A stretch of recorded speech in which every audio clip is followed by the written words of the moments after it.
मान लो 10 साल छत्रपति साहू महाराज और जीवित होते तो क्या हो सकता था, ये आपको बताना चाहता। 1918 में जब साउथ बोरो कमीशन आया था तो साहू महाराज की वजह से भास्कर राव यादव और बाबा साहब अम्बेडकर ने विधिमंडल में रिजर्वेशन की मांग किया था। अंग्रेजों ने कहा था कि 10 साल बाद हम फिर से आयोग भेजें। तो 1922 के बाद 1918 के बाद 10 साल कब हुआ? 1928। 1928 को साइमन कमीशन आया। और जब साइमन कमीशन क्यों आया? जो बातें साउथ बोरो कमीशन के सामने बैकवर्ड शेड्यूल कास्ट के लोगों ने कही थी, उसकी सघनता से जांच करके उनको अधिकार दिया जाए कैसे, इसके लिए साइमन कमीशन आया 1928। मगर छत्रपति साहू महाराज थे नहीं, और जब छत्रपति साहू महाराज नहीं थे तो जो पिछड़े वर्ग के लोग, मराठा, कुर्मी, माली और तमाम पिछड़े वर्ग के जो लोग थे, वो लोग गांधी जी के पीछे चले, कांग्रेस के आंदोलन के पीछे चले। क्यों चले गए? क्योंकि उनको समझाया गया कि गांधी जी देश की लड़ाई लड़ रहे हैं और अम्बेडकर जाति की लड़ाई लड़ रहे हैं।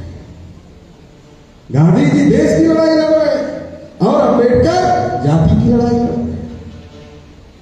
तो उस समय जो अपने अधिकार की बात करता था, कांग्रेस वाले उसको राष्ट्रद्रोही, अंग्रेजों का पिट्ठू घोषित कर देते। बाबा साहब को भी कई बार कहा कि अंग्रेजों के पिट्ठू, जैसे आज आरएसएस वाले हैं, अगर आप कहो जाति गिनती होनी चाहिए, 52% ओबीसी को 52% आरक्षण मिलना चाहिए, तो क्या कहेगा? निजीकरण में ओबीसी को आरक्षण मिलना चाहिए। अगर आप ये बात कहोगे तो क्या कहेगा? देशद्रोही। क्या कहेगा? देशद्रोही है, पाकिस्तान से लड़ रहे हैं, ये देश में आरक्षण की बात कर रहा है। मतलब आप अपने अधिकार की बात करोगे तो कहेगा देशद्रोही। मतलब जो देश का नहीं है, वो जो देश के लोग हैं, जो देश के असल बासिंदे हैं, असल मूल निवासी हैं, उनको जो इस देश के ही नहीं है, वो देशद्रोही का सर्टिफिकेट दे रहे हैं। कितनी बड़ी बात है। जो देश के नहीं है वो देशद्रोह का सर्टिफिकेट आपको दे रहे हैं, क्योंकि आप अपने अधिकार की मांग कर रहे हैं। तो आज भी ओबीसी के लोग फंसे हैं ना उस चक्कर में। गांधी केवल आज आरएसएस का ही राष्ट्रवाद नहीं है, उस समय कांग्रेस का भी राष्ट्रवाद था। उस समय आरएसएस की जगह कांग्रेस थी, आज कांग्रेस की जगह आरएसएस है। बात एक ही है। उस समय कांग्रेस का नेतृत्व ब्राह्मण कर रहे थे और वो इस बात का ध्यान रख रहे थे कि backward schedule caste, schedule tribe को अधिकार नहीं मिलना चाहिए और इनको आजादी के नाम पर अपने साथ लेना भी है, मगर इनको अधिकार भी नहीं मिलना चाहिए। ये दोनों काम कर रहे। वैसे आज आरएसएस के लोग कर रहे, इनको राष्ट्रवाद के नाम पर अपने साथ लेना है मगर अधिकार नहीं देना। इनको हिंदू के नाम पर अपने साथ लेना है मगर अधिकार नहीं देना है। उस समय का और इस समय का तुलना करके समझा रहे हैं ताकि समझ में आए हमारे। तो ओबीसी के लोग गांधी जी के साथ चले।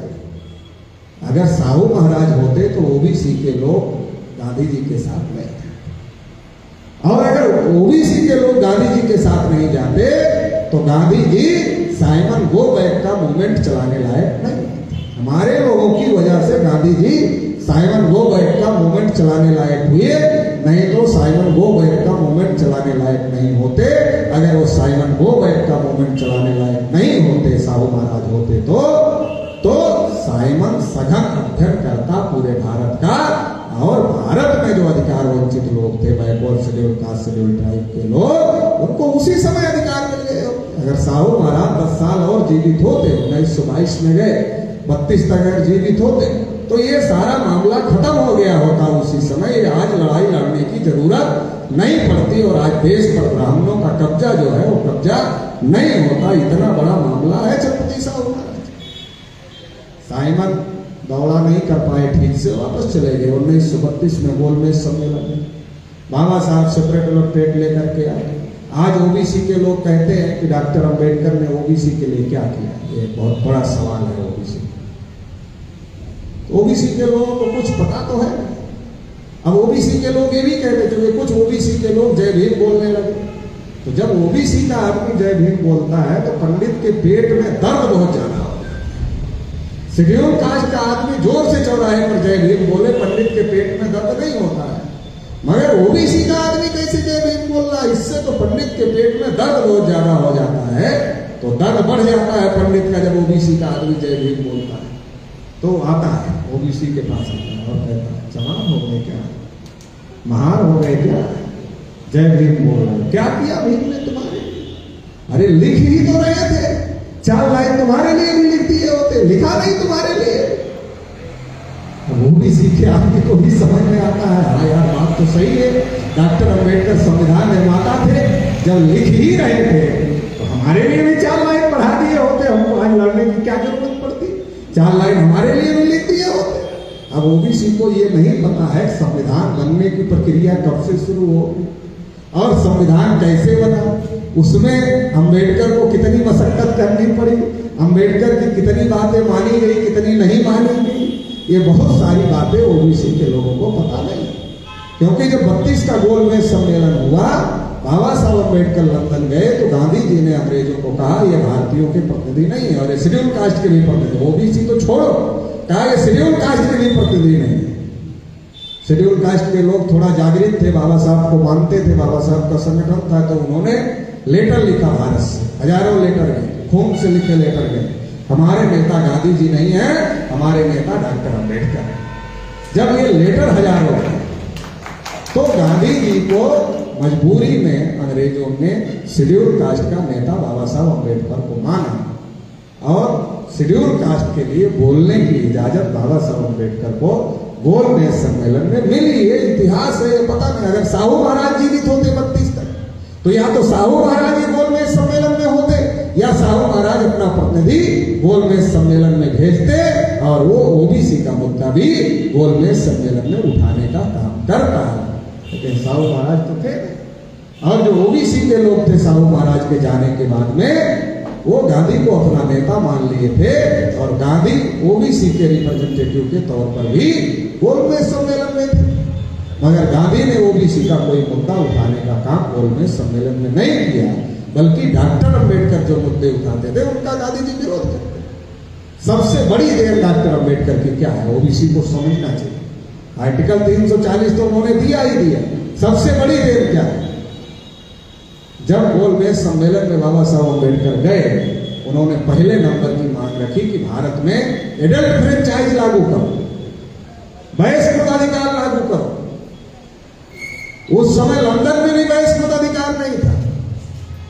जब बाबा साहब अंबेडकर ने गोलमेज सम्मेलन में कहा कि भारत में एडल्ट फ्रेंचाइज वयस्क मताधिकार लागू करो, उस समय लंदन में भी वयस्क मताधिकार लागू नहीं था। तो गांधी जी उसके विरोध में खड़े हो और गांधी जी ने उसके विरोध में खड़े होकर के गांधी जी ने कहा वयस्क मताधिकार लागू करने की क्या जरूरत है, जो इनकम टैक्स देने वाले लोग हैं, जो पढ़े लिखे लोग हैं, उनको ही वोट का अधिकार मिलना चाहिए। बाबा साहब ने कहा हमारे लोग पढ़े लिखे तो है नहीं, तुम लोगों ने पढ़ने ही नहीं दिया तो कहां से होगा। तो गांधी जी ने कहा अनपढ़ लोग वोट कैसे डाले। तो बाबा साहब अम्बेडकर ने कहा हमारे जो अनपढ़ लोग हैं वो तो खेत में काम करते हैं, कुदाल चलाते हैं, हल चलाते हैं, बैल चलाते हैं, फावड़ा चलाते हैं। अगर गांधी जी उसको ही चुनाव चिन्ह बना दिया जाए तो चुनाव निशान देखकर हमारे लोग वोट डाल देंगे। इसलिए भारत में चुनाव चिन्ह है, इसलिए अमेरिका में चुनाव चिन्ह नहीं है, भारत में चुनाव चिन्ह। तो ये भारत में चुनाव चिन्ह क्यों आया? ये भारत में चुनाव चिन्ह सभी लोगों को वोट मिलना चाहिए, वोट का अधिकार, ये सुनिश्चित करने के लिए भारत में चुनाव चिन्ह आया। और ये लड़ाई बाबा साहब अम्बेडकर ने लड़ने का काम किया है। तब लंदन में भी सबको वोट डालने का अधिकार नहीं था। उसके बाद अंग्रेजों ने लंदन में वयस्क मताधिकार लागू करने के लिए कमेटी बनाई। उस कमेटी में स्पेशलिस्ट के तौर पर डॉक्टर अंबेडकर को लिया कि लंदन में अगर वयस्क मताधिकार लागू करना है तो अंबेडकर वयस्क मताधिकार के जानकार हैं, इसलिए उनको उस कमेटी में रखना चाहिए। हमारे लोग देश में सोच रहे हैं, अंग्रेजों ने भी उनको बुलाया सलाह लेने के लिए, हम वयस्क मताधिकार लागू करना चाहते हैं, कैसे लागू करें। और अगर ये एडल्ट फ्रेंचाइज नहीं होता तो सरपंच होता ओबीसी, सरपंच नहीं होता, डिस्ट्रिक्ट बोर्ड का मेंबर नहीं होता, डिस्ट्रिक्ट बोर्ड का चेयरमैन नहीं होता, विधायक नहीं होता, सांसद नहीं होता, मुख्यमंत्री नहीं होता, और 2-4 ओबीसी प्रधानमंत्री की कुर्सी पर भी पहुंच गए, वो भी नहीं पहुंच पाते। ये जो सारा का सारा चमत्कार हुआ है, ये चमत्कार एडल्ट फ्रेंचाइज की वजह से हुआ है, वयस्क मताधिकार की वजह से हुआ है, और ये वयस्क मताधिकार लागू करने के पीछे डॉक्टर बाबा साहब अम्बेडकर हैं, उनकी वजह से ये सारा चमत्कार हुआ है। ये हम लोगों की शेड्यूल कास्ट के लिए उन्होंने सेपरेट इलेक्टेड लाया, इसमें भी सेपरेट इलेक्टेड का सब्जेक्ट, सेपरेट इलेक्टेड लाया, डबल वोटिंग लाया। डबल वोटिंग क्यों लाया? क्योंकि बाबा साहब ये कह रहे थे गांधी जी को, गांधी जी आपके लोग हमारे साथ न्याय नहीं करेंगे, इसलिए हमारे लोग हमारे ही लोगों को चुने, उसमें आप लोग ना वोट देने में शामिल रहो और ना इलेक्शन लड़ने में शामिल रहो। हमारा आदमी ही इलेक्शन लड़ेगा और हमारा आदमी ही वोट देगा, और हमारा जो आदमी जीत के जाएगा वो हमारा ही होगा, क्योंकि हमारे लोग ही वोट देकर भेजेंगे तो वहां लड़ाई लड़ने का काम करेगा। अगर आप लोग भी वोट दोगे, हमारा आदमी भी वोट देगा, तो हमारा आदमी जब जाएगा तो हमारी लड़ाई नहीं लड़ेगा, आपकी लड़ाई लड़ेगा। इसलिए हमें सेपरेट कर दो, हमें अलग वोट देने का अधिकार दे दो, अलग निर्वाचन क्षेत्र दे दो, हमारा आदमी ही खड़ा हो और हमारा आदमी ही वोट डाले, ऐसी व्यवस्था दे दो। गांधी जी के पास इसका जवाब तो था नहीं, तो गांधी जी ने कहा मगर इससे जो अछूत है वो तो हिंदू समाज से अलग हो जाएंगे। बाबा साहब को तो गांधी जी से भी ज्यादा दिमाग था, तो बाबा साहब ने कहा अच्छा अलग हो जाएंगे, तो ऐसा करो, जुड़े रहना चाहिए, हम नहीं चाहते अलग हो जाए, जुड़े रहना चाहिए। तो 2 बार वोट का अधिकार हो जाए, एक बार सेपरेट इलेक्टेड दोगे तो आपका कहना है, आपका तर्क है अलग हो जाएंगे आपके समाज से, तो हम नहीं चाहते अलग हो, ये जुड़े, इसलिए इनको 2 बार वोट का अधिकार दे दो। जब आपका नेता चुनाव लड़ेगा तो हमारे लोग उसमें खड़े नहीं होंगे मगर उसमें वोट डाल देंगे, तो इसलिए इनको एक बार ये अपने नेता को चुन लेंगे और एक बार तुम्हारे नेता को भी चुन लेंगे, 2 बार चुन लेंगे, तो ये जुड़े रहेंगे, अलग नहीं होंगे। तो गांधी जी को और उल्टा पड़ गया ये तर्क, और अंग्रेजों ने, चूंकि अंग्रेज तो तर्क के आधार पर बात मानते, तो अंग्रेजों ने ये बात मान लिया। तो गांधी जी को समझ में आ गया लंदन में कुछ नहीं कर सकते, भारत चल के ही देखे। संख्या के अनुपात में हिस्सेदारी की बात भी अंग्रेजों ने मान लिया, अगर इसको आज लागू कर दिया जाए सबसे ज्यादा फायदा ओबीसी को। तो गांधी जी आकर के आमरण अनशन पर बैठ गए। अगर साहू महाराज जीवित होते तो गांधी जी के आमरण अनशन का नाटक चल नहीं पाता। साहू महाराज की ना होने की वजह से जो पूना पैक्ट थोपने में कामयाब हो गए गांधी जी बाबा साहब अम्बेडकर के ऊपर, और जो सेपरेट इलेक्टेड था वो ज्वाइंट इलेक्टेड था, और उसकी वजह से शेड्यूल कास्ट के 131 नंबर आप पार्लियामेंट जो जा रहे हैं वो शासक जातियों के गुलाम हो गए, ऐसा बाबा साहब अम्बेडकर ने लिख दिया। और आज हम लोग प्रैक्टिकल देख रहे हैं, 131 नंबर 131 नंबर है। ये जय भीम बोलते हैं पिटाई हो जाती है, ये मूंछ रखते हैं पिटाई हो जाती है, ये घोड़ी पर चढ़ते हैं पिटाई हो जाती है, हत्या हो जाती है। 131 नंबर आप पार्लियामेंट, इनके बगैर कोई सरकार नहीं चल सकती, मगर 131 है, और इधर जय भीम बोलने पर पिटाई हो रही है, घोड़ी पर चढ़ने पर पिटाई हो रही है, मूंछ रखने पर पिटाई हो रही है। राष्ट्रपति जी को मंदिर में नहीं घुसने दिया गया। सबसे बड़ी हैरानी की बात तो रामनाथ कोविंद जी देश के राष्ट्रपति थे, वो जब पुष्कर के मंदिर में गए राजस्थान में तो पंडितों ने उनको कहा आप देश के राष्ट्रपति हो सकते हैं मगर मंदिर का राष्ट्रपति ब्राह्मण ही होता है, इसलिए आपको यहाँ घुसने की इजाजत नहीं है। और मियाँ बीबी दोनों सीढ़ी से वापस आ गए, सीढ़ी पर बैठकर पूजा करेंगे। तो ये 131 होने के बाद भी नहीं हो रहा। अगर आज ओबीसी के लोगों के अंदर चेतना आ रही है कि हमें पॉलिटिकल रिजर्वेशन चाहिए, ये कोई बुरी बात नहीं है, ये अच्छी बात है। चेतना आ रही है, वो डिमांड कर रहे हैं, ये अच्छी बात है, लेकिन समझदारी भी साथ साथ रखना होगा, इतिहास भी जानना होगा कि ज्वाइंट इलेक्टेड से जो चुनाव जीत कर MP MLA schedule caste schedule tribe के जा रहे हैं वो किसी भी समस्या का समाधान नहीं कर रहे हैं, क्योंकि बाबा साहब अम्बेडकर ने लिखा कि पूना पैक्ट से जो लोग चुनाव जीत कर जाएंगे वो दलाल होंगे, चमचे होंगे, कुत्ते होंगे। फिर लिखा ये काटने वाले कुत्ते नहीं होंगे, भौंकने वाले कुत्ते नहीं होंगे, ये तलवे चाटने वाले और दुम हिलाने वाले कुत्ते। और आगे लिखा, अगर इनको जम्हाई ना आए तो पार्लियामेंट में मुंह ही नहीं खोलते। जम्हाई नेचुरल काल है, इसलिए इनका बस नहीं चलता और मुंह खोलना पड़ता है। अगर इनका बस चले तो ये जम्हाई आने पर भी मुंह ना खोले, ऐसा बाबा साहब अम्बेडकर ने लिखा हुआ है। तो ये जो पॉलिटिकल रिजर्वेशन है, इसके बारे में हमारे लोगों को ये जानने की जरूरत है कि अगर हमें पॉलिटिकल रिजर्वेशन चाहिए, मगर हमें सेपरेट इलेक्टोरेट चाहिए। और इसकी वजह से, ज्वाइंट इलेक्टोरेट की वजह से शेड्यूल कास्ट, शेड्यूल ट्राइब के चुने हुए प्रतिनिधि उनके गुलाम हो। ओबीसी के लोग तो जनरल सीट पर चुनकर जा रहे, मगर जनरल सीट पर चुनकर जाने के बाद भी नहीं बोलते हैं कोई। समाज तो बिना पेदी का लोटा गैर जानकारी को बना, और जो नेता गए हैं वो भी बिना पेदी के लोटे हो गए, वो भी उधर नहीं बोलते। उधर जाके एक बात क्या करते हैं, पार्टी जैसा कहती वैसा ही बोलते हैं। क्यों? क्योंकि ब्राह्मणों ने सोचा शेड्यूल कास्ट को तो पूना पैक्ट से गुलाम बना लिया, शेड्यूल ट्राइब के ऊपर पूना पैक्ट थोप कर उसको भी गुलाम बना लिया, मगर ओबीसी को जनरल सीट से चुनाव जीत कर आ रहा है, इसकी क्या व्यवस्था करे? तो उसकी भी व्यवस्था की, दल बदल कानून ले और बीप का कानून ले आए। तो दल बदल कानून ले आया तो आप 2/3 बहुमत से ज्यादा जब बगावत करेंगे तब आप पार्टी तोड़कर अलग गुट बना सकते हैं, तब आपको मान्यता मिलेगी। 2/3 से कम अगर आप पार्टी से असहमत हैं तो आप पार्टी लाइन के खिलाफ जाकर के पार्लियामेंट में वोटिंग नहीं कर सकते। अगर बीप जारी कर दिया पार्टी ने, भले ही वो आपके सत्यानाश के लिए ही बिल आया हो, आपके समाज के सत्यानाश के लिए बिल हो, लेकिन अगर पार्टी ने कहा आपको अपने सत्यानाश के लिए वोट डालना है तो आपको वोट डालना पड़ेगा अपने सत्यानाश के लिए। ये है दल बदल कानून और बीप का कानून कि जो पार्टी कहती है वही करना है। इससे ओबीसी के सांसदों विधायकों को भी गुलाम बना लिया गया।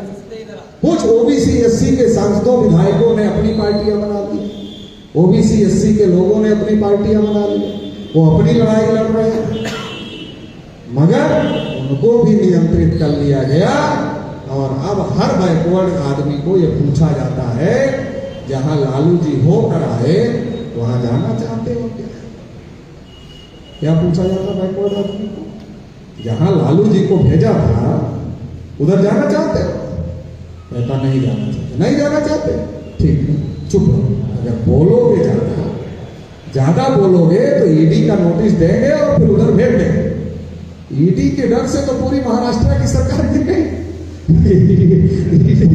ईडी की डर से महाराष्ट्र की सरकार चली गई। इतना ज्यादा ब्राह्मणों का प्रभाव है व्यवस्था पर। हमारे लोग केवल एमपी एमएलए की नहीं सोच रहे हैं, डिस्ट्रिक्ट बोर्ड की और सरपंच की सोच रहे हैं। ओबीसी के लोग इतना ज्यादा प्रभाव हो गया है। हमें आज की क्या सिचुएशन है वो सिचुएशन समझने की जरूरत है। बहुत सारी स्थितियां खराब है और हमारे लोगों को बराबर करा रहे। अम्बेडकर 4 लाइन क्यों नहीं लेते थे? पता ही नहीं है क्या परिस्थितियां थी कि जो अंग्रेजों से ले लिए लड़के वो भी नहीं ले पाए, ये परिस्थितियां थी।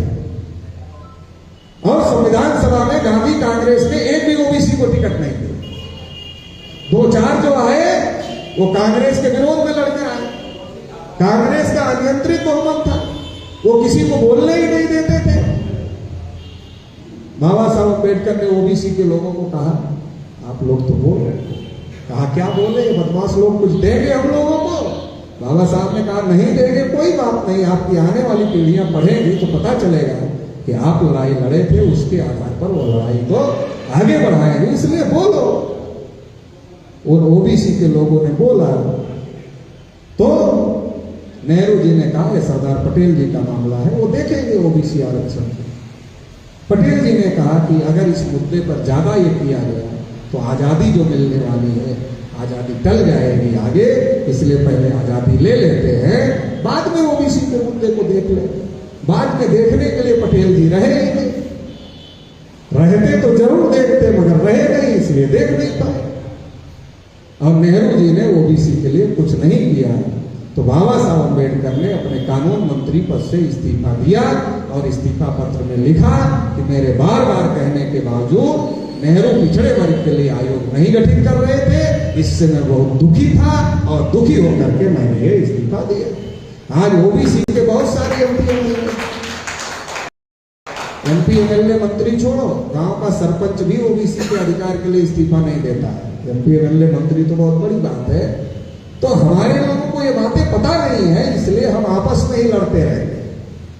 अगर हमें ये सारी बातें पता चल जाए तो हम आपस में नहीं लड़ेंगे। लखनऊ में जो बाबा साहब सम्मेलन कर रहे थे उसमें ओबीसी के लोग गए और ओबीसी के लोगों ने कहा कि डॉक्टर बाबा साहब अम्बेडकर आप जैसा नेतृत्व शेड्यूल कास्ट के लोगों को मिला, इसलिए उनको अधिकार मिल गए। हमारे पिछड़े वर्ग में ऐसा कोई लीडरशिप नहीं है, इसलिए अधिकार नहीं मिले। इसलिए हम चाहते हैं कि आप हमारा भी नेतृत्व करें। बाबा साहब अम्बेडकर ने कहा जिस दिन शेड्यूल कास्ट और ओबीसी के लोग एक साथ आ गए, उस दिन गोविंद वल्लभ पंत जैसे ब्राह्मण आपके जूते का फीता खोलने में भी गर्व महसूस करेंगे। गोविंद वल्लभ पंत उस समय स्टेज पर बैठे थे और उत्तर प्रदेश के मुख्यमंत्री थे। उनके मुंह पर कहा कि गोविंद वल्लभ पंत जैसे ब्राह्मण जिस दिन शेड्यूल कास्ट